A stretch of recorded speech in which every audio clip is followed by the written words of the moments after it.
আল্লাহ নবী সাল্লাল্লাহু আলাইহি ওয়াসাল্লাম ভরপুর মজলিসের মধ্যে একদিন দাঁড়ায় বলতেছেন, সাহাবীরা রে, আতাদরুনা মানিল মুফলিস, তোমরা কি জানো তোমাদের মধ্যে সবচাইতে হত দরিদ্র, সবচাইতে নিঃস্ব কোন ব্যক্তি? ক্বালু বালা, তারা সকলেই বলল হ্যাঁ। আল মুফলিসু ফিনা মান লা দিরহাম লাহু ওয়ালা মাতা, আমাদের মধ্যে সবচাইতে হত দরিদ্র গরিব হচ্ছে ওই ব্যক্তি যার টাকা পয়সা নাই এবং টাকার মতো কোনো ভিআইপি বাড়ি নাই। ফাকালা, আল্লাহর নবী বলতেছেন, ইন্নাল মুফলিসা মিন উম্মতি মান ইয়াতি বিসলাতিন ওয়া সিয়ামিন ওয়া যাকাতিন। সাহাবীরা রে, ভালো করে শুনে রাখো, আমার উম্মতের মধ্যে ওই ব্যক্তি হচ্ছে সবচাইতে নিঃস্ব, সবচাইতে হত দরিদ্র গরিব মানুষ।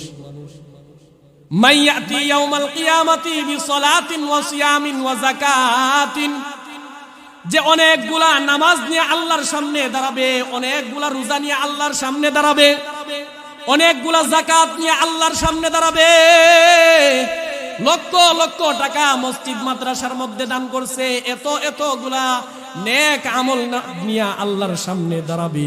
দাঁড়ানোর পরে মালিক তাকে বলবে, তুমি আমার তৈরি জান্নাতের মধ্যে প্রবেশ করো। এমন সময় ফায়াতি কদ শাতামা হাযা, এমন সময় একজন লোক ডাক দিয়ে বলবেন, মালিক, সে দুনিয়ার মধ্যে থাকাকালীন সময়ে অনেক টাকা পয়সা অর্থকরীর মালিক ছিল, তার অনেক প্রভাব প্রতিপত্তি ছিল। কদ শাতামা হাযা, সে আমাকে অন্যায়ভাবে একটা গালি দিছে, আমি এই গালির আজকে প্রতিশোধ চাই।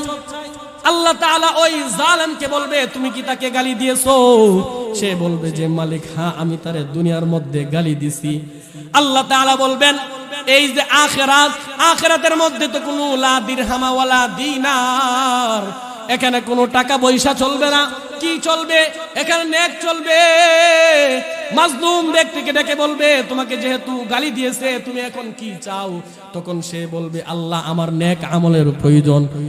আল্লাহ তাআলা জালেম ব্যক্তিকে বলবেন, হে জালেম, তুমি তাকে নেক দিয়া দাও, যতটুকু পরিমাণ সে তুমি তারে গালি দিছো ততটুকু পরিমাণ তাকে নেক দিয়া দাও। তখন সে নেক নিয়ে চলিয়া যাবে। তখন আরেক ব্যক্তি আসবে, ওয়াকাদা ফাহাদা, আল্লাহকে ডাক দিয়ে বলবেন, মালিক, দুনিয়ার মধ্যে আমি একজন মহিলা মানুষ, আমার বাবা অনেক গরিব মানুষ ছিল, সে আমার প্রতিবেশী ছিল, সে আমার উপর অন্যায়ভাবে মিথ্যা অপবাদ দিয়ে দিছে। আমি আমার ঘর থেকে কোনোদিন বের হই নাই, আমি কোনোদিন রাস্তাঘাটের মধ্যে হাঁটা চলাফেরা করি নাই, তারপরেও সে আমার উপর অপবাদ দিয়া দিছে, আমি নাকি কোন ছেলের সাথে পুকুরের মধ্যে লিপ্ত হয়েছি, আমি নাকি জিনার মধ্যে লিপ্ত হয়েছি, সে আমার উপর মিথ্যা অপবাদ দিছে।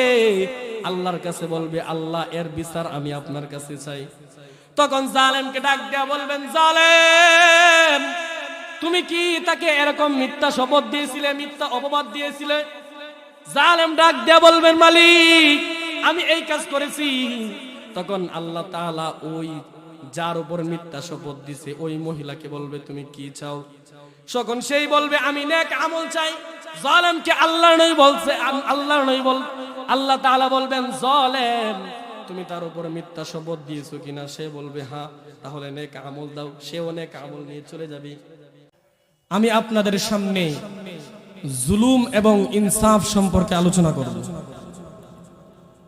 জুলুম এর শাব্দিক অর্থ হচ্ছে অত্যাচার করা, অবিচার করা, কাউকে তার অধিকার হতে বঞ্চিত করা, কাউকে শারীরিক, মানসিক বা আর্থিকভাবে কষ্ট দেওয়ার নাম হচ্ছে জুলুম। এটা হচ্ছে জুলুমের শাব্দিক অর্থ। জুলুমের পারিভাষিক অর্থ হচ্ছে ওয়াজউ শাইই আলা গায়রি মুহাল্লি, যেই জিনিস যেই জায়গার মধ্যে থাকার কথা ওই জিনিস ওই জায়গার মধ্যে না রেখে ট্রান্সফার করে অন্য জায়গার মধ্যে রাখার নামই হচ্ছে গিয়ে জুলুম। এই জুলুম হচ্ছে তিন প্রকার। এক নাম্বার জুলুম হচ্ছে, সেটা হচ্ছে আল্লাহর সাথে শিরিক করা। দুই নাম্বার জুলুম হচ্ছে বান্দার সাথে শিরিক করা, বান্দার সাথে অনিয়ম, মানুষদেরকে কষ্ট দেওয়া। 3 নাম্বার জুলুমের শ্রেণী, 3 নাম্বার জুলুম যেটা, সেটা হচ্ছে নিজের সাথে নিজের প্রতি নিজে জুলুম করা। আল্লাহর সাথে যে জুলুম করা, সেই সম্পর্কে আল্লাহ তাআলা কোরআনের মধ্যে বলে দিয়েছেন যে আমি আল্লাহ তাআলা দুনিয়ার সব গুনাহ ক্ষমা করতে রাজি আছি, কিন্তু শিরিকের গুনাহ আমি আল্লাহ ক্ষমা করতে রাজি না। আল্লাহ তাআলা সূরা নিসা এর 48 নম্বরের মধ্যে এই কথাটাই সুস্পষ্টভাবে বলে দিয়েছেন, ইন্নাল্লাহা লা ইয়াগফিরু আন ইউশরাকা বিহি ওয়া ইয়াগফিরু মা দুনা যালিকা লিমান ইয়াশা। রব্বে কারীম দুনিয়ার সমস্ত মানুষদেরকে লক্ষ্য করিয়া বলতেছেন, হে দুনিয়াবাসী শুনো, ইন্নাল্লাহা লা ইয়াগফিরু আন ইউশরাকা বিহি ওয়া ইয়াগফিরু মা দুনা যালিকা লিমান ইয়াশা। নিশ্চয় আমি আল্লাহ জুলুমের গুনাহকে, শিরকের গুনাহকে আমি আল্লাহ ক্ষমা করি না। এই গুনাহ ছাড়া যে কোনো গুনাহ বান্দা করলে আমি আল্লাহ ইচ্ছা করলেই ক্ষমা করে দিব। কিন্তু শিরিক এটা এমন একটা অপরাধ যেই গুনাহকে আল্লাহ তাআলা ক্ষমা করবে না। শিরিকের গুনাহ ছাড়া আল্লাহ তাআলা বান্দা যেই গুনাহই করুক না কেন আল্লাহ তাআলা ক্ষমা করে দিবেন, কিন্তু শিরিকের গুনাহ আল্লাহ তাআলা কি করবেন না? ক্ষমা করবেন না। এটা হচ্ছে জুলুমের 1 নাম্বার শ্রেণী। জুলুমের 2 নাম্বার শ্রেণী হচ্ছে মানুষদেরকে কষ্ট দেওয়া, মানুষদেরকে শারীরিকভাবে, আর্থিকভাবে, মানসিকভাবে কষ্ট দেওয়া, যে কোনোভাবেই হতে পারে। এটা হচ্ছে জুলুমের 2 নাম্বার প্রকার। 3 নাম্বার প্রকার হচ্ছে নিজের প্রতি নিজে জুলুম করা। এর ব্যাখ্যায় বলা হয়েছে যে আপনি আল্লাহর আইন মানা থেকে বিরত থাকাই হচ্ছে আপনি নিজের প্রতি নিজে জুলুম করতেছেন। আল্লাহ তাআলা আপনার উপর যেই সমস্ত বিধান জারি করে দিয়েছেন ওই সমস্ত বিধান থেকে আপনি মুখ ফিরে নিয়েছেন, এর মানেই হচ্ছে আপনি নিজের প্রতি নিজে জুলুম করতেছেন। তো এই হচ্ছে জুলুমের 3 প্রকার। এবার আসেন আল্লাহ তাআলা যারা মানুষের সাথে জুলুম করবে, মানুষের প্রতি অত্যাচার করবে, অবিচার করবে, এদের সম্পর্কে আল্লাহ তাআলা কোরআনের মধ্যে কি বলেছে? আল্লাহ তাআলা সূরা গাফিরের 18 নম্বর আয়াতের মধ্যে যারা জুলুম করবে এদের ব্যাপারে কি বলেছেন শুনেন। আল্লাহ তাআলা বলতেছেন, মালিল যালিমিনা মিন হামিমিন ওয়ালা শাফীঈন ইউতা। রব্বে কারীম দুনিয়ার সমস্ত মানুষদেরকে লক্ষ্য করিয়া বলতেছেন, হে দুনিয়াবাসী শুনো, মালিল যালিমিনা মিন হামিমিন ওয়ালা শাফীঈন ইউতা। যারা দুনিয়ার মধ্যে মানুষের প্রতি অত্যাচার করবে, অবিচার করবে, মানুষদেরকে কষ্ট দিবে, তাদের জন্য কিয়ামতের দিন অন্তরঙ্গ কোনো বন্ধু থাকবে না। 2 নম্বরে আল্লাহ তাআলা বলতেছেন, যারা মানুষদের প্রতি অত্যাচার করবে, অবিচার করবে, জুলুম করবে, আল্লাহ বলতেছেন কিয়ামতের ময়দানে এদের কপালে সুপারিশ জুটবে না। নাউযুবিল্লাহ। এই সূরা গাফিরের মধ্যে আল্লাহ তাআলা এই কথাটা বুঝাই দিয়েছেন যে যারা মানুষের প্রতি অত্যাচার করবে, অবিচার করবে, জুলুম করবে, হাসরের ময়দানে এদের কোনো অন্তরঙ্গ বন্ধু থাকবে না, যেই বন্ধু তাদেরকে সহযোগিতা করবে। এটা হচ্ছে 1 নাম্বার বিষয়। 2 নাম্বার হচ্ছে যারা মানুষের প্রতি জুলুম করবে এদের কপালে, এদের ভাগ্যে হাসরের দিন রাসূল সাল্লাল্লাহু আলাইহি ওয়াসাল্লামের সুপারিশ কপালে জুটবে। এটা হলো সূরা গাফিরের 18 নম্বর আয়াতের কথা। এবার আসেন সূরা হজের 71 নম্বর আয়াতে আল্লাহ তাআলা কি বলতেছেন? আল্লাহ বলেন, ওয়ামা লিয-যালিমিনা মিন নাসীর। রব্বে কারীম দুনিয়ার মানুষদেরকে লক্ষ্য করিয়া বলতেছেন, হে আদম সন্তান, মা লিয-যালিমিনা মিন নাসীর। যারা মানুষের প্রতি অত্যাচার করবে, অবিচার করবে, মানুষদেরকে কষ্ট দিবে, হাসরের ময়দানে এদেরকে আমি আল্লাহ তাআলা সহযোগিতা করব না। নাউযুবিল্লাহ। এটা হচ্ছে সূরা হজের 71 নম্বর আয়াত। এবার আসেন সূরা হুদের 113 নম্বর আয়াতে আল্লাহ তাআলা কি বলতেছেন? এই আয়াতের মধ্যে আল্লাহ তাআলা বুঝাইতেছেন যে মানুষ তোমরা যারা জুলুম করবে এদের সাথে অন্তরঙ্গ বন্ধুত্ব করবা না, এদের সাথে সম্পর্ক বজায় রাখবা না। ولا تركنوا إلى الذين ظلموا فتمسكم النار وما لكم من دون الله من أولياء ثم لا تنصرون। আল্লাহ তাআলা বলতেছেন, হে দুনিয়ার মানুষ শুনো, ওয়ালা তারকানু ইলাল্লাযীনা যালামু ফাতামাসসাকুমুন নার, দুনিয়ার মধ্যে যারা মানুষদের প্রতি অত্যাচার করবে, অবিচার করবে, জুলুম করবে, এদের সাথে তোমরা বন্ধুত্বপূর্ণ আচরণ করবা না। তারকানু, এদের দিকে ঝুঁকবা না, এদেরকে মহাব্বত করবা না, এদের সাথে উঠা বসা করবা না, এদের সাথে চলাফেরা করবা না। যদি তুমি এদের সাথে চলাফেরা করো, ফাতামাসসাকুমুন নার, আল্লাহ বলতেছেন তোমাকে জাহান্নামের আগুন স্পর্শ করবে। পাশাপাশি আল্লাহ তাআলা বলতেছেন, ওয়া মা লাকুম মিন দুনিল্লাহি মিন আউলিয়া, যারা জালেম হবে আল্লাহ বলতেছেন কিয়ামতের ময়দানে আল্লাহ তাআলা ব্যতীত কোনো অভিভাবক থাকবে না। সুম্মা লা তুনসারুন, এবং যারা জালেম হবে আল্লাহ তাআলা বলতেছেন জালেমদেরকে হাসরের ময়দানে সাহায্য করাও হবে না।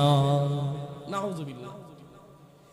এই তিনটা আয়াতের মধ্যেই আল্লাহ তাআলা মানুষদেরকে বারবার একটা মেসেজ, বারবার একটা বার্তাই দিতেছেন, হে মানব সকল শুনো, তোমরা দুনিয়ার মধ্যে আর যাই করো না কেন মানুষের প্রতি জুলুম করবা না। যদি জুলুম করো দুইটা ক্ষতি তোমার হবে। এক নাম্বার ক্ষতি হচ্ছে হাসরের ময়দানে তোমার কোনো বন্ধু থাকবে না। দুই নাম্বার হচ্ছে যারা মানুষের উপর জুলুম করে এদের সুপারিশ, আল্লাহর রাসূলের সুপারিশ এদের ভাগ্যে জুটবে না। তো কত ভয়ঙ্কর একটা জিনিস জুলুম। এই জুলুম সম্পর্কে রাসূলুল্লাহ সাল্লাল্লাহু আলাইহি ওয়াসাল্লাম কি বলেন শুনেন। মুসলিম শরীফের হাদিস, হাদিসুল কুদসির মধ্যে আল্লাহ রাসূল সাল্লাল্লাহু আলাইহি ওয়াসাল্লামের সাহাবী হযরতে জাবির ইবনে আব্দুল্লাহ রাদিয়াল্লাহু তাআলা আনহু বলতেছেন, আন জাবির রাদিয়াল্লাহু তাআলা আনহু قال قال رسول الله صلى الله عليه وسلم قال الله تعالى يا عبادي إني حرمت الظلم على نفسي وجعلته بينكم محرما فلا تظالموا। আল্লাহর নবী সাল্লাল্লাহু আলাইহি ওয়াসাল্লাম সাহাবীদেরকে লক্ষ্য করে বলতেছেন, সাহাবীরা রে, আল্লাহ তাআলা হাদিসে কুদসির মধ্যে বলতেছেন, হে আমার বান্দারা, আমি আল্লাহ জুলুমকে নিজে স্বয়ং নিজের উপর হারাম করে নিয়েছি। ওয়াজআলতুহু বাইনাকুম মুহাররামা ফালা তাযালামু, এবং পাশাপাশি আমি আল্লাহ তোমাদের জন্য জুলুম করাকে হারাম করে দিয়েছি, অতএব তোমরা দুনিয়ার মধ্যে কোনো সময় জুলুম করতে পারবা না। হাদিসে কুদসির মধ্যে আল্লাহ রাসূল সাল্লাল্লাহু আলাইহি ওয়াসাল্লাম এই কথা বলেছেন, আল্লাহ তাআলা এই কথা বলেছেন। মুসলিম শরীফের আরেকটা হাদিসের আপনাদেরকে শোনাই। এই হাদিসের রাবি হচ্ছেন হযরতে জাবির ইবনে আব্দুল্লাহ রাদিয়াল্লাহু তাআলা আনহু। আন জাবির ইবনে আব্দুল্লাহ রাদিয়াল্লাহু তাআলা আনহু আল্লাহ আন্না রাসূলুল্লাহ সাল্লাল্লাহু আলাইহি ওয়াসাল্লাম قال ইত্তাকুল যুলমা ফাইন্নাল যুলমা যুলুমাতুন ইয়াউমাল কিয়ামা। হযরত জাবির কে আল্লাহর রাসূল সাল্লাল্লাহু আলাইহি ওয়াসাল্লাম বলতেছেন, জাবির ইত্তাকুল যুলমা ফাইন্নাল যুলমা যুলুমাতুন ইয়াউমাল কিয়ামা। জাবের, তুমি জুলুম করা থেকে, অত্যাচার করা থেকে, অবিচার করা থেকে বিরত থাকো, কারণ জুলুমটা কিয়ামতের দিন তোমার কাছে অন্ধকার রূপে ধারণ করবে। এই হাদিসের ব্যাখ্যায় ইমাম নববী রাহমাতুল্লাহি আলাইহি বলেন, মানুষ যত নেক আমল করবে হাসরের দিন তার নেক আমলগুলা তার চতুর্দিকে ঘুরতে থাকবে, এবং যেই ব্যক্তি দুনিয়ার মধ্যে মানুষের উপর অত্যাচার করবে, অবিচার করবে, জুলুম করবে, এই জুলুম জিনিসটা তার চতুর্পার্শ্বে অন্ধকার রূপে ধারণ করবে। এই জন্য হাসরের ময়দানে যদি আপনি আলো নিয়ে চলতে চান, আলো নিয়ে উঠতে চান, তাহলে মানুষের উপর জুলুম করা যাবে না। হযরতে মুআজ ইবনে জাবাল রাদিয়াল্লাহু তাআলা আনহুকে আল্লাহর নবী সাল্লাল্লাহু আলাইহি ওয়াসাল্লাম যখন ইয়ামানের মধ্যে পাঠাইতেছেন, বাআসা রাসূলুল্লাহ সাল্লাল্লাহু আলাইহি ওয়াসাল্লাম ইলাল ইয়ামানি মুআজ ইবনে জাবাল রাদিয়াল্লাহু তাআলা আনহু।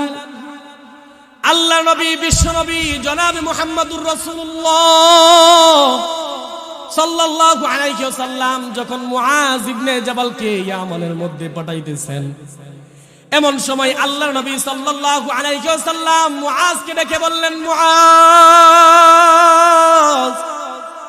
তুমি যখন ইয়ামানের মধ্যে যাইবা, ইয়ামান দেশে যখন যাইবা, যাওয়ার পরে এক নাম্বার কাজ হচ্ছে তুমি মানুষদেরকে দ্বীনের প্রতি আহ্বান জানাবে, এক কালিমার দাওয়াত তুমি মানুষদেরকে দিবে, লা ইলাহা ইল্লাল্লাহ, লা খালিকা ইল্লাল্লাহ, লা রাযিকা ইল্লাল্লাহ।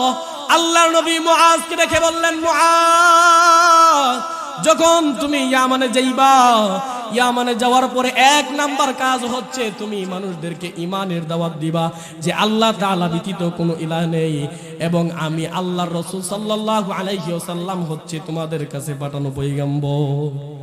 এটা যখন মেনে নিবে, দুই নাম্বার কাজ হচ্ছে মুআজ, তুমি মানুষদেরকে আদেশ দিবে আকিমিস সালাহ, নামাজ কায়েম করার জন্য। মানুষ যখন নামাজ কায়েম করা শুরু করে দিবে, দুই না তিন নাম্বার হচ্ছে তুমি মানুষদেরকে রোজার দাওয়াত দিবে, আকিমিস সিয়াম, মানুষদেরকে বলবে তোমরা রোজা পালন করো। মানুষ যখন রোজা পালন করা শুরু করে দিবে, চার নাম্বার হচ্ছে মুআজ, চার নাম্বার হচ্ছে মানুষদেরকে তুমি যাকাত দেওয়ার জন্য আহ্বান জানাবে। যখন মানুষ এটাও মেনে নেবে, পাঁচ নাম্বার কাজ হচ্ছে গিয়ে, মুআজ, আমি তোমাকে ভালো করে একটা উপদেশ দিতেছি, তুমি শুনিয়া রাখো। আল্লাহর নবী সাল্লাল্লাহু আলাইহি ওয়াসাল্লাম মুআজ ইবনে জাবালকে বলতেছেন, মুআজ, যখন তুমি ইয়ামানে যাইবা, ইয়ামানে যাওয়ার পরে যখন তুমি মানুষদের মধ্যে বিচার কার্য পরিচালনা করবা, বিচার কার্য পরিচালনা করার সময় তুমি একটা জিনিস মাথার মধ্যে রাখবা, ইত্তাকি দাওয়াতাল মাজলুম ফাইন্নাহা লাইসা বাইনাহু ওয়া বাইনাল্লাহি হিজাব। মুআজকে আল্লাহর নবী বলতেছেন, মুআজ, তুমি মাজলুম ব্যক্তির বদদুয়া থেকে বেঁচে থাকবা, কারণ মাজলুম ব্যক্তি আল্লাহর কাছে যেই বদদুয়াই করবে তোমার জন্য ওই বদদুয়াটা সাথে সাথে কবুল হয়ে যাবে। মুআজ, যখন ইয়ামানের মধ্যে যাইবা, তখন যাই কিছুই করো না কেন মানুষের উপর জুলুম করবা না, মানুষদেরকে জুলুম থেকে বিরত থাকবা, মানুষদের উপর জুলুম করা থাকে। কারণ যদি তুমি জুলুম করো তাহলে ইত্তাকি দাওয়াতাল মাজলুম ফাইন্নাহা লাইসা বাইনাহা ওয়া বাইনাল্লাহি হিজাব, তুমি মাজলুমের বদদুয়া থেকে বেঁচে থাকবা।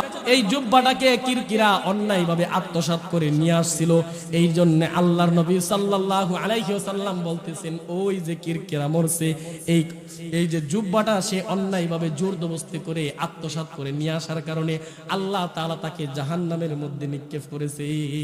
নাউজুবিল্লাহ। সাধারণ একটা জুব্বার দাম আর কত? 2 থেকে 3 হাজার টাকা, সর্বোচ্চ ধরলাম 10,000 টাকা একটা জুব্বার দাম। সে একটা জুব্বা কি জন্য অন্যায়ভাবে নিয়ে গেল? গনিমতের মাল আল্লাহ রাসূল যুদ্ধ থেকে যে গনিমতের মাল নিয়ে আসছে, এই গনিমতের মাল আল্লাহ রাসূল দিচ্ছে তারা বাইটটা দেওয়ার জন্য মানুষের মধ্যে। সে মানুষদেরকে বেটে দিছে, ঠিক আছে, পাশাপাশি একটা জুব্বা মনে করেন নিয়ে গেছে, নিজে লুকায় নিজের পকেটের মধ্যে রাইখা দিছে। এই মালটা মনে করেন ঘরের মধ্যে নিয়ে রাইখা দিছে। আল্লাহ রাসূল সাল্লাল্লাহু আলাইহি ওয়াসাল্লাম বলতেছেন, তার দায়িত্ব দেওয়া হয়েছিল গনিমতের মাল মানুষদের মধ্যে বন্টন করে দেওয়ার জন্য। সে কি জন্য একটা জুব্বা অন্যায়ভাবে আত্মসাৎ করে নিয়ে গেল, এই জন্য আল্লাহ তাআলা তাকে জাহান্নামের মধ্যে নিক্ষেপ করছে। এখন আপনি চিন্তা করে দেখেন, যাদেরকে এলাকার মেম্বার, চেয়ারম্যান, এমপি, মন্ত্রী বানানো হয়, এরা কি একটা জুব্বা নেই নাকি 1000 টাকা নেই নাকি 10,000 টাকা নেই? লক্ষ লক্ষ টাকা মানুষের দিছে রাস্তাঘাট করার জন্য আত্মসাৎ করে নিয়ে গেছে। সমস্ত মানুষদের কাছে কি করতে হবে? মাফ চাইতে হবে, এছাড়া আর কোনো গতি নাই। কথা বুঝতেছেন কিনা আমার? আপনার পাওয়ারের কারণে, আপনার দাম্ভিকতার কারণে, আপনার টাকা পয়সার কারণে সমাজের মধ্যে আপনার পাওয়ার দেখে মানুষ আপনার দিকে তাকায়ও না। এই যে এইরকম একটা ভাব নিয়ে হাঁটেন। আপনি গেছেন আমাদের রাজাপুর থেকে গেছেন, মনে করেন মেদিনীপুর গেছেন, মেদিনীপুর থেকে ভৈরব গেছেন, এই যে সিনজিতে করে গেছেন, যাওয়ার পথে আপনার ভাড়া আসছে 60 টাকা। আপনি তাকে মনে করেন 20 টাকা দিয়ে বলছেন যে আর ভাড়া দিতে পারবো না, একটা থাপ্পড় দিয়ে দূর করে দিয়েছেন। আল্লাহ রাসূল বলতেছেন যে একেবারে কিয়ামতের আগ পর্যন্ত তুমি যদি মসজিদের মধ্যে সেজদা দিতে দিতে তোমার কপালের ছাড়াও যদি তুমি ভেঙে ফেলো, তারপরেও যতদিন পর্যন্ত তুমি তার কাছ থেকে এই যে সিনজিওয়ালাকে থাপ্পড় মারছো তার কাছ থেকে যতদিন ক্ষমা না নিয়ে আসবা, ততদিন পর্যন্ত তুমি আল্লাহর তৈরি জান্নাতে প্রবেশ করতে পারবে না। এই জন্য মানুষের প্রতি জুলুম করা যাবে না, আর যাই করেন না কেন জুলুম করা যাবে না। হযরত আব্দুল্লাহ ইবনে ওমর রাদিয়াল্লাহু তাআলা আনহু থেকে এই হাদিস বর্ণিত।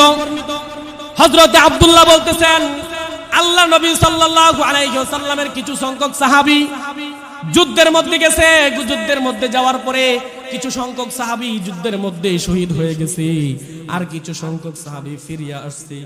ফিরিয়া যারা আসছে আল্লাহ নবীকে বলতেছেন, নবী গো, ওগো নবীজি, অমুক ব্যক্তি শহীদ হয়েছে, অমুক ব্যক্তি শহীদ হয়েছে, অমুক ব্যক্তি শহীদ হয়ে গেছে। এই কথা বলার পরে আল্লাহর রাসূল সাল্লাল্লাহু আলাইহি ওয়াসাল্লাম সাহাবীদেরকে নিয়ে একটা কবরের পাশ দিয়ে যাইতেছিল। সাহাবীরা আল্লাহর নবীকে বলতেছেন, নবী গো, এই যে লোকটা মৃত্যুবরণ করেছে সেও শহীদ হয়েছে। আল্লাহর নবী বলতেছেন, হুয়া ফিন্নার, সে শহীদ হয়েছে ঠিক আছে, কিন্তু সে আল্লাহর তৈরি জাহান্নামের মধ্যে নিপতিত হয়ে গেছে। সাহাবায়ে কেরাম বললেন, নবী গো, সে তো শহীদ হয়েছে, সে কেন আল্লাহর তৈরি জাহান্নামে যাবে? আল্লাহর রাসূল সাল্লাল্লাহু আলাইহি ওয়াসাল্লাম বলতেছে, গনিমতের মালের দায়িত্ব তাকে দেওয়া হয়েছিল। এই গনিমতের মাল থেকে সে একটা চাদর অথবা একটা জুব্বা সে আত্মসাৎ করে নিয়ে গিয়েছিল।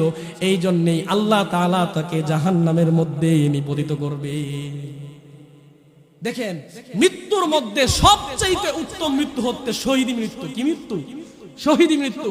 এই শহীদ মৃত্যু হওয়ার পরেও কোন ব্যক্তি জান্নাতের মধ্যে যাইতে পারতেছে না। কি জন্য?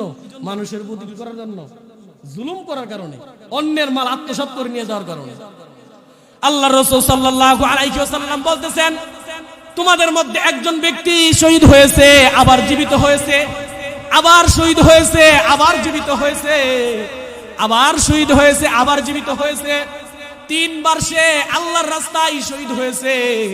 তারপরেও আল্লাহ তাআলা ওই ব্যক্তিকে জান্নাতে দিবে না। কি জন্য দিবে না জানো? সে যদি মানুষের প্রতি অত্যাচার করে থাকে, অবিচার করে থাকে, মানুষের কাছ থেকে অন্যায়ভাবে মাল আত্মসাৎ করে নিয়ে থাকে, তাহলে আল্লাহর রাস্তায় সে 100 বার শহীদ হলেও আল্লাহ তাকে জান্নাতেই দিবে না।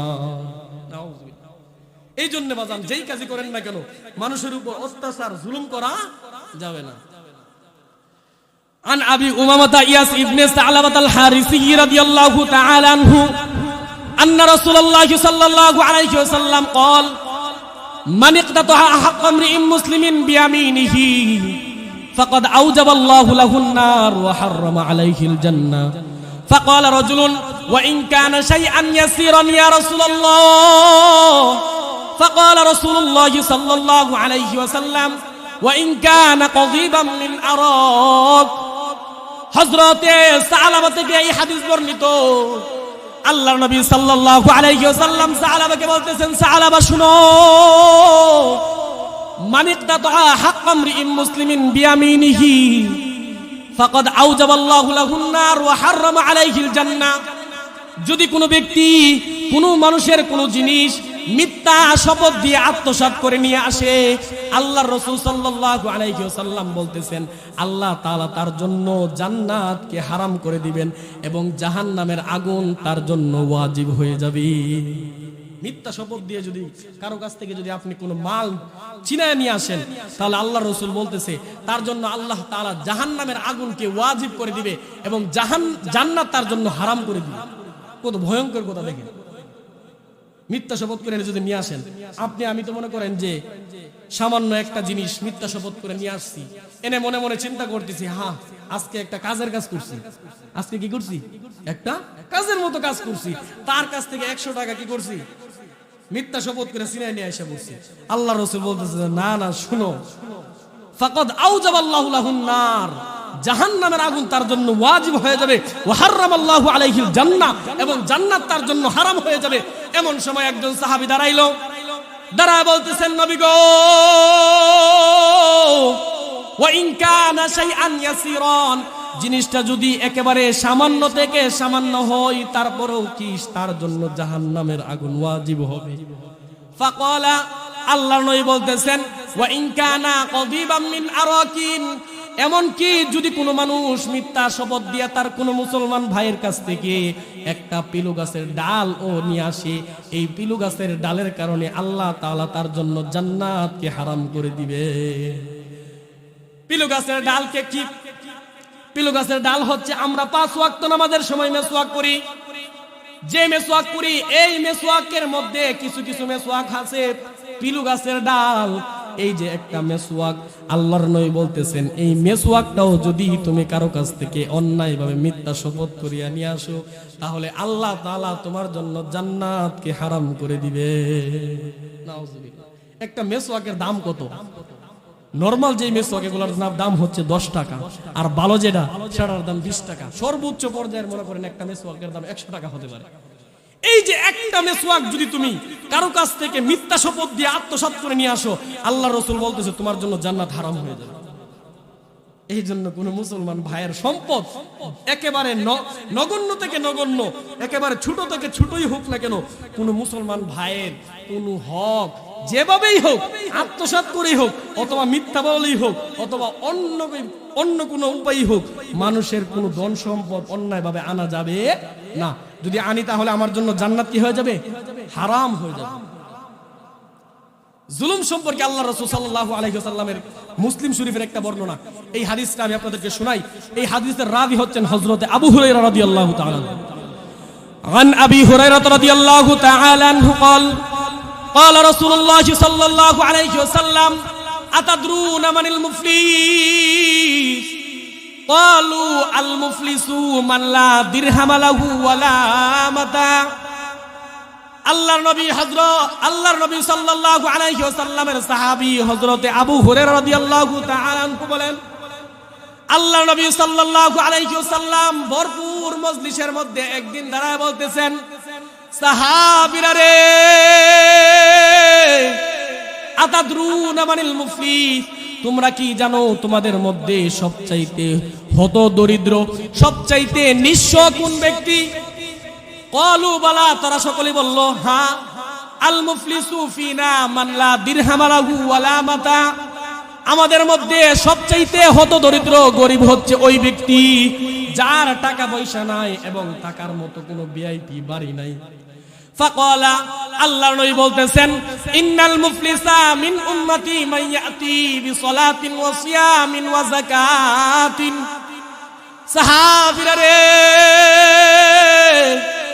ভালো করে শুনে রাখো, আমার উম্মতের মধ্যে ওই ব্যক্তি হচ্ছে সবচাইতে নিঃস্ব, সবচাইতে হতদরিদ্র গরিব মানুষ। মাইয়াতি ইয়াউমাল কিয়ামাতি বিসলাতিন ওয়া সিয়ামিন ওয়া যাকাতিন, যে অনেকগুলা নামাজ নিয়ে আল্লাহর সামনে দাঁড়াবে, অনেকগুলা রোজা নিয়ে আল্লাহর সামনে দাঁড়াবে, অনেকগুলা যাকাত নিয়ে আল্লাহর সামনে দাঁড়াবে, লক্ষ লক্ষ টাকা মসজিদ মাদ্রাসার মধ্যে দান করছে, এতগুলা নেক আমল নিয়ে আল্লাহর সামনে দাঁড়াবে। দাঁড়ানোর পরে মালিক তাকে বলবে, তুমি আমার তৈরি জান্নাতের মধ্যে প্রবেশ করো। এমন সময় ফায়াতি কদ শাতামা হাযা, এমন সময় একজন লোক ডাক দিয়ে বলবেন, মালিক, সে দুনিয়ার মধ্যে থাকাকালীন সময়ে অনেক টাকা পয়সা অর্থকরীর মালিক ছিল, তার অনেক প্রভাব প্রতিপত্তি ছিল। কদ শাতামা হাযা, সে আমাকে অন্যায়ভাবে একটা গালি দিছে, আমি এই গালির আজকে প্রতিশোধ চাই। আল্লাহ তাআলা ওই জালেমকে বলবে, তুমি কি তাকে গালি দিয়েছো? সে বলবে যে মালিক, হ্যাঁ আমি তারে দুনিয়ার মধ্যে গালি দিছি। আল্লাহ তাআলা বলবেন, এই যে আখিরাতের মধ্যে তো কোনো লা দিরহাম ওয়ালা দিনার, এখানে কোনো টাকা পয়সা চলবে না। কি চলবে? এখানে নেক চলবে। মাজলুম ব্যক্তিকে ডেকে বলবে তোমাকে যেহেতু গালি দিয়েছে তুমি এখন কি চাও? তখন সে বলবে আল্লাহ আমার নেক আমলের প্রয়োজন। আল্লাহ তাআলা জালেম ব্যক্তিকে বলবেন হে জালেম তুমি তাকে নেক দিয়া দাও, যতটুকু পরিমাণ সে তুমি তারে গালি দিছো ততটুকু পরিমাণ তাকে নেক দিয়া দাও। তখন সে নেক নিয়ে চলিয়া যাবে। তখন আরেক ব্যক্তি আসবে ওয়াকাদা ফাহাদা, আল্লাহকে ডাক দিয়ে বলবেন মালিক দুনিয়ার মধ্যে আমি একজন মহিলা মানুষ, আমার বাবা অনেক গরিব মানুষ ছিল, সে আমার প্রতিবেশী ছিল, সে আমার উপর অন্যায়ভাবে মিথ্যা অপবাদ দিয়া দিছে। আমি আমার ঘর থেকে কোনোদিন বের হই নাই, আমি কোনোদিন রাস্তাঘাটের মধ্যে হাঁটা চলাফেরা করি নাই, তারপরেও সে আমার উপর অপবাদ দিয়া দিছে আমি নাকি কোন ছেলের সাথে পুকুরের মধ্যে লিপ্ত হয়েছি, আমি নাকি জিনার মধ্যে লিপ্ত হয়েছি, সে আমার উপর মিথ্যা অপবাদ দিছে। আল্লাহর কাছে বলবে আল্লাহ এর বিচার আমি আপনার কাছে চাই। তখন জালেমকে ডাক দেয়া বলবেন জালেম তুমি কি তাকে এরকম মিথ্যা শপথ দিয়েছিলে, মিথ্যা অপবাদ দিয়েছিলে? জালেম ডাক দেয়া বলবেন মালিক আমি এই কাজ করেছি। তখন আল্লাহ তাআলা ওই যার উপর মিথ্যা শপথ দিছে ওই মহিলাকে বলবে তুমি কি চাও? তখন সেই বলবে আমি নেক আমল চাই। জালেমকে আল্লাহ নই বলছে, আল্লাহ নই বল, আল্লাহ তাআলা বলবেন জালেম তুমি তার উপর মিথ্যা শপথ দিয়েছো কিনা? সে বলবে হ্যাঁ, তাহলে নেক আমল দাও। সেও নেক আমল নিয়ে চলে যাবে। ওয়াসাফাকা দামা হাযা, আরেকজন লোক শরীরের মধ্যে রক্ত লাগা অবস্থায় আল্লাহর সামনে দাঁড়াবে, ডাক দিয়ে বলবেন মালিক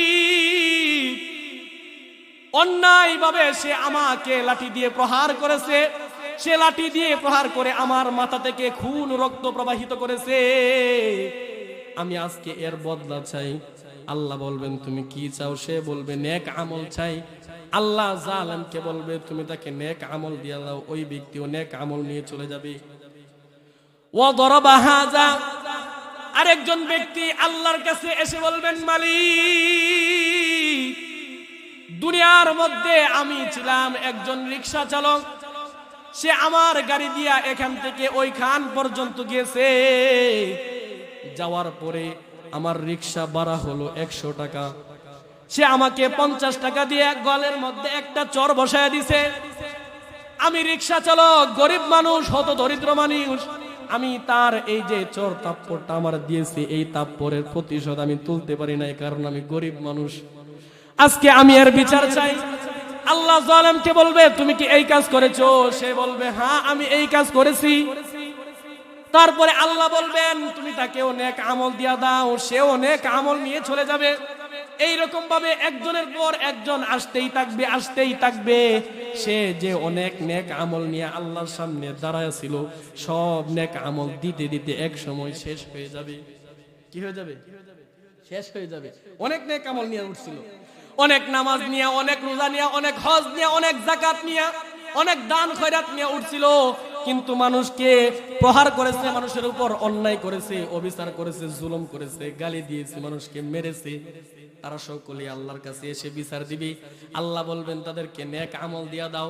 সবাই নেক আমল নিতে দিতে নিতে নিতে এক সময় সেই ফকির হয়ে যাবে। ফাইন ফানিয়া ক্বাবলা আন ইয়াকদিয়া মা আলাইহি, বিচার কার্য পরিচালনার আগে আগেই তার নেক আমল শেষ হয়ে যাবে।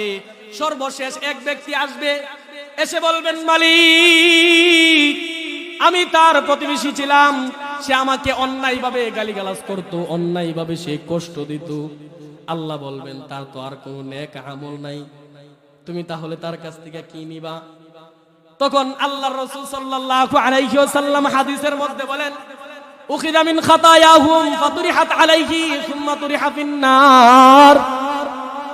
মাজলুম ব্যক্তি আল্লাহকে ডাক দিয়ে বলবেন মালিক জালেম ব্যক্তির যেহেতু কোনো নেক আমল অবশিষ্ট নাই, আমারও নেক আমলের প্রয়োজন, সে আমাকে পৃথিবীতে কষ্ট দিয়েছে, আমি তো কোনো প্রতিদান তাহলে পাবো না। তখন আল্লাহ তাআলা বলবে না না, তোমার অবশ্যই তুমি তার প্রতিদান পাবে। আল্লাহ বলবেন হে জালেম তুমি যার উপর অত্যাচার করেছো, অবিচার করেছো, তার গুনাহগুলা তোমার কাদের মধ্যে নিয়া মাজলুম ব্যক্তিকে তুমি পাপ মুক্ত করিয়া দাও। আল্লাহ তাআলা এই কথা বলার সঙ্গে সঙ্গে মাজলুম ব্যক্তির যত গুনাহ খাতা আছে সব গুনাহ খাতা জালেমের গাড়ির মধ্যে দিয়া দিবে। জালেমের গাড়ির দেওয়ার পরে মাজলুম ব্যক্তি হাসতে হাসতে নিষ্পাপ হইয়া জান্নাতে চলে যাবে। আর ওই যে জালেম ব্যক্তি যে অনেকগুলা নেক আমল নিয়ে আল্লাহর সামনে দাঁড়িয়েছিল, সর্বশেষ সে নেক আমল দিতে দিতে দিতে দিতে মানুষের গুনার বোঝা মাথায় নিয়ে সে জাহান্নামের মধ্যে নিপতিত হবে। কত নেক আমল নিয়ে উঠছে, সব নেক আমল দিতে দিতে কি শেষ। আল্লাহর রাসূল বলতেছেন এই হচ্ছে প্রকৃত হতদরিদ্র গরিব মিসকিন মানুষ। ইসলামের পরিভাষায় গরিব মিসকিনকে বুঝতে পারছেন সকলেই? কে যে অনেক নেক আমল নিয়ে আল্লাহর সামনে দাঁড়াবে, কিন্তু সর্বশেষ যখন জান্নাতে যেতে চাইবে এমন সময় অনেক মানুষ এসে তার সামনে দাঁড়াবে, দাঁড়িয়ে বলবে আমারে তুমি গালি দিছো, আমারে তুমি প্রহার করছো, আমারে তুমি রক্তাক্ত করছো, আমার জমি তুমি অন্যায়ভাবে নিয়ে গেছো। সকলের দাবি পূরণ করার জন্য আল্লাহ তার সব নেক আমল তারে যাদের উপর জুলুম করছে মাজলুমদেরকে দিয়া দিবে, এবং ওই জালেমকে আল্লাহ তাআলা সর্বশেষ জাহান্নামের মধ্যে নিবে। কথা বুঝতেছেন কিনা? এই জন্য মুহতারাম হাজিরিন, পৃথিবীর মধ্যে যত ভয়ঙ্কর গুনাহ আছে এর মধ্যে অন্যতম একটা ভয়ঙ্কর গুনাহ হচ্ছে মানুষের উপর জুলুম করা। কি করা? জুলুম করা। পৃথিবীর মধ্যে যাই করেন না কেন জুলুম করেন না। বলবেন নামাজ না পড়লেও সমস্যা নাই, সমস্যা নেই মানে কি নামাজ পড়তে না নাই?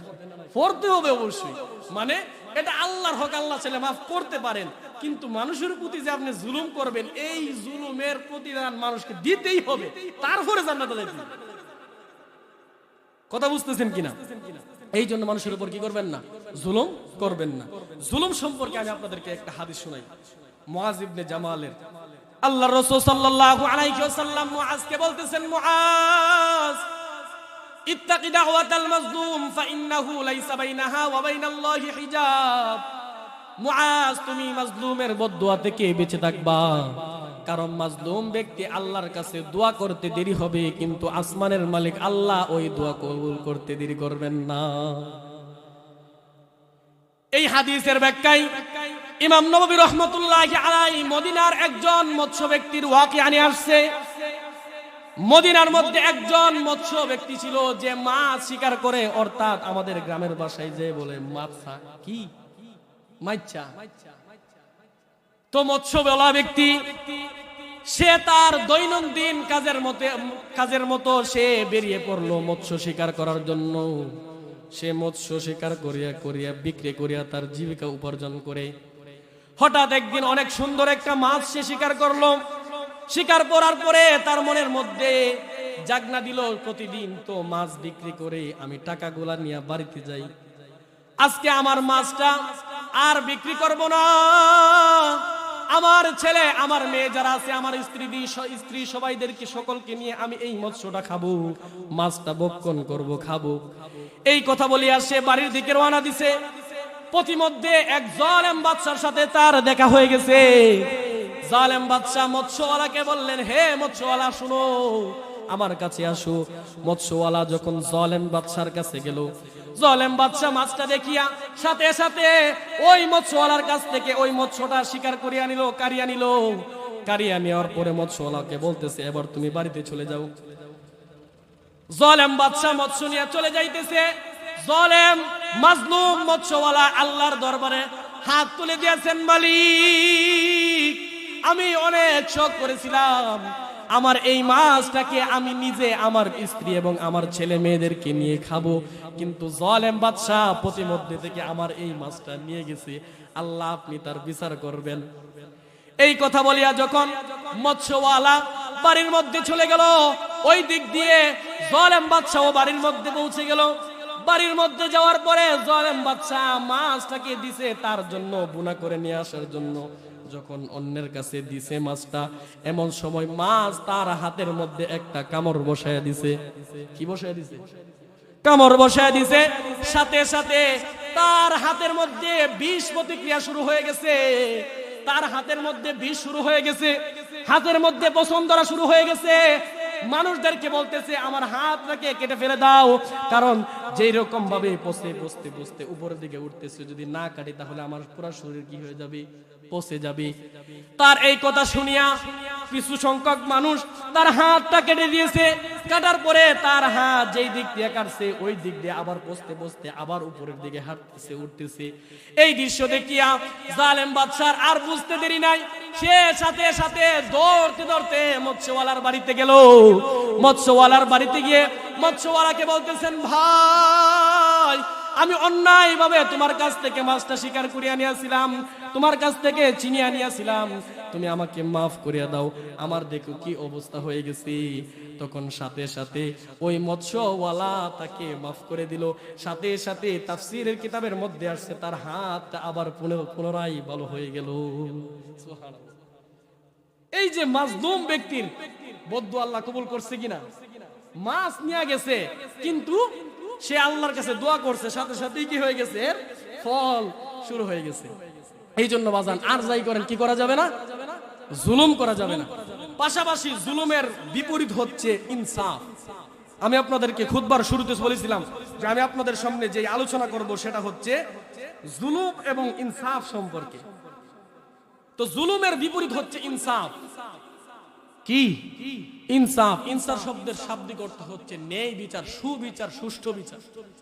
পরিভাষায় ইনসাফ বলা হয় যার যা প্রাপ্য ওই প্রাপ্য ব্যক্তির কাছে তার প্রাপ্য বুঝিয়ে দেওয়ার নামই হচ্ছে ইনসাফ। ইনসাফ সম্পর্কে একটা আসার আমি আপনাদেরকে শোনাই, দুইটা আসার। হযরতে আবু হুরায়রা বলতেছেন, আসার হচ্ছে একটা হচ্ছে হাদিস এবং আরেকটা হচ্ছে আসার, এই দুইটার মধ্যে কিছুটা পার্থক্য আছে। তো এই হাজার আজান হইতেছে।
লাইন 2 মিনিট আজানের পর আমার আলোচনা শেষ করে লাই, 2 মিনিট কথা বলবো ইনশাআল্লাহ।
তো ইনসাফের কথা বলতেছিলাম, ইনসাফ করলে আমাদের কি ফায়দা হবে। আমি আপনাদেরকে একটা আসার শোনাই। হযরতে আবু হুরায়রা রাদিয়াল্লাহু তাআলা আনহু বলেন, আদলু ইয়াউমিন কা40 সানা, যে একদিন নেই বিচার করা, একদিন নেই প্রতিষ্ঠা করা 40 বছর ইবাদত করার চাইতে উত্তম। সুবহানাল্লাহ। একদিন কি করা? নেই বিচার করা। একদিন কি বিচার করা? নেই বিচার করা 40 বছর ইবাদত করার সমান। চিন্তা করে দেখেন কত গুরুত্বপূর্ণ বিষয় নেই বিচার করা। এবং এই নেই বিচার দেখিয়া অনেক মানুষ ইসলামের মধ্যে দাবিত হয়েছে। হয়েছে কি হয়েছে নেই? একটাও কে বলে আমাদেরকে শুনে নেবে 5 মিনিট সময়। খলিফাতুল মুসলিমিন হযরত আলী রাদিয়াল্লাহু তাআলা আনহু একদিন রাস্তা দিয়ে, মদিনার রাস্তা দিয়ে বের হয়েছেন কোথায় যাওয়ার জন্য। এমন সময় একজন ইহুদিকে পাইল। ওই ইহুদির কোলে, ইহুদির শরীরের মধ্যে হযরতে আলী রাদিয়াল্লাহু তাআলা আনহুর যে যুদ্ধের যে বর্ম আছে, এই বর্মটা ইহুদির শরীরের মধ্যে। হযরতে আলী রাদিয়াল্লাহু তাআলা আনহু ইহুদিকে ডাক দিয়ে বললেন, ইহুদি ভাই, তোমার শরীরের মধ্যে যেই বর্মটা আছে এই বর্মটা তো আমার। ইহুদি ডাক দিয়ে বললেন, আলী শুনো, এই বর্ম হচ্ছে আমার। আলী রাদিয়াল্লাহু তাআলা আনহু বলতেছেন বর্ম আমার, ইহুদি বলতেছেন আমার। দুইজনের মধ্যে যখন ইখতিলাফ শুরু হলো, হযরতে আলী রাদিয়াল্লাহু তাআলা আনহু কিন্তু তখনকার সময়ে খলিফাতুল মুসলিমিন, ইচ্ছা করলেই তিনি এই যে বর্মটা আছে ইহুদির কাছ থেকে ছিনিয়ে নিয়ে যাইতে পারতেন। তারপরেও তিনি ছিনিয়ে নিয়ে যাই নাই। হযরতে খলিফাতুল মুসলিমিন হযরতে আলী রাদিয়াল্লাহু তাআলা আনহু বললেন, এই ইহুদি ভাই শুনো, তাহলে চলো আমরা দুইজন আমার যে বিচারক আছে এই বিচারকের কাছে যাই। বিচারকের কাছে গিয়ে হযরতে আলী রাদিয়াল্লাহু তাআলা আনহু বললেন, হে বিচারক শুনো, ইহুদির শরীরের মধ্যে যেই বর্মটা আছে এই বর্মটা আমার। ইহুদি আবার বলল, বিচারক শুনেন, এই যে বর্ম আমার শরীরের মধ্যে আছে এই বর্মটা আমারই। দুইজন যখন আবার ইখতিলাফ শুরু করলো, বিচারক হযরতে আলী রাদিয়াল্লাহু তাআলা আনহুকে বললেন, খলিফাতুল মুসলিমিন আলী, আপনার যে এই বর্মটা তার সপক্ষে কোনো দলিল আছে কিনা, কোনো সাক্ষী আছে কিনা? আলী রাদিয়াল্লাহু তাআলা আনহু বললেন, আমার ছেলে হুসাইন এই সাক্ষী দিবে যে এই বর্মটা আমার। হযরতে আলী রাদিয়াল্লাহু তাআলা আনহু হুসাইনকে ডেকে আনলেন। আনার পরে বিচারকের সামনে সাক্ষী দিতেছে হুসাইন রাদিয়াল্লাহু তাআলা আনহু। ডেকে বলতেছেন, হে বিচারক শুনেন, এই যে ইহুদির শরীরের মধ্যে যেই বর্মটা দেখতেছেন এই বর্মটা আমার বাবার বর্ম। এই সাক্ষ্য দেওয়ার পরে বিচারক হযরতে আলী রাদিয়াল্লাহু কে বলতেছেন, আলী, বাবার সপক্ষে ছেলে সাক্ষী দিবে এটা স্বাভাবিকই। এই সাক্ষী ব্যতীত তোমার আরো কোনো সাক্ষী আছে কিনা? কারণ ছেলে বাবার পক্ষে তো ছেলে সাক্ষী দিবি। এই কথা বলার পরে আলী রাদিয়াল্লাহু তাআলা আনহু বলতেছেন, আমার আর কোনো দ্বিতীয় সাক্ষী নাই। তখন বিচারক বলতেছেন, হে ইহুদি, তোমার শরীরের যে বর্ম এটা তোমার বর্মই, তুমি নিয়ে যাও। নিয়ে যাওয়ার পরে এই কথা বলার পরে আলী রাদিয়াল্লাহু তাআলা আনহু এবং হুসাইন রাদিয়াল্লাহু তাআলা আনহু যখন বিচারকের কার্য থেকে বের হয়ে যাচ্ছিল, এমন সময় ইহুদি তার চোখ দিয়ে বেয়ে পানি পড়তেছে। একবার বিচারকের দিকে তাকায়, আবার আলী রাদিয়াল্লাহু তাআলা আনহুর দিকে তাকায়।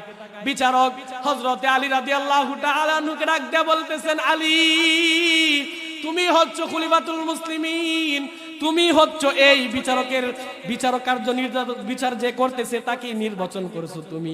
তোমার বিচারক তোমার বিরুদ্ধে রায় দিয়ে দিল। ইসলাম এত সুন্দর, ইসলাম এত সুন্দর, এত ন্যায় বিচার করে ইসলাম। বাদশাকে দেখে না, ফকিরকে দেখে না, তোমাদের